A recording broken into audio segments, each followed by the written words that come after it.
Quelle incroyable performance signée Devin Haney face à Régis Prograis. Pour moi, on peut appeler ça une masterclass.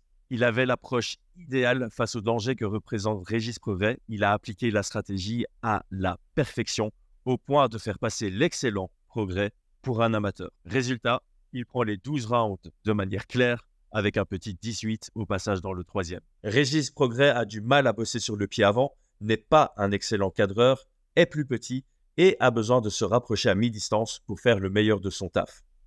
Devin Haney a réussi à capitaliser sur toutes les opportunités des forces de son profil face aux faiblesses du profil adverse.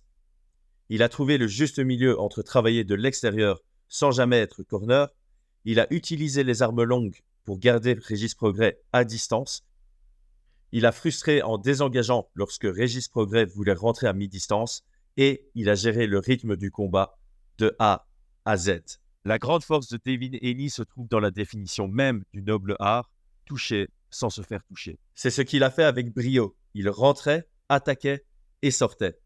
Il avait de nombreuses solutions défensives face à la pression et à l'agressivité de Régis Prograis, comme le contrôle de la main avant avec la sortie en pivot du côté ouvert pour récupérer le centre. Juste superbe. Offensivement, il a maintenu Prograis sur l'impossibilité de lire ce qui allait venir.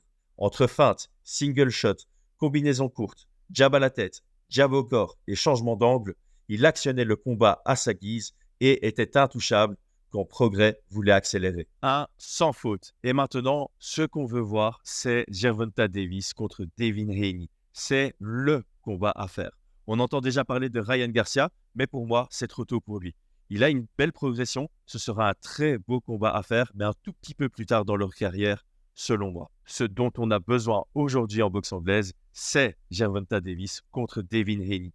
Dites-moi ce que vous en pensez en commentaire et abonnez-vous pour plus de contenu sur la boxe anglaise et le MMA.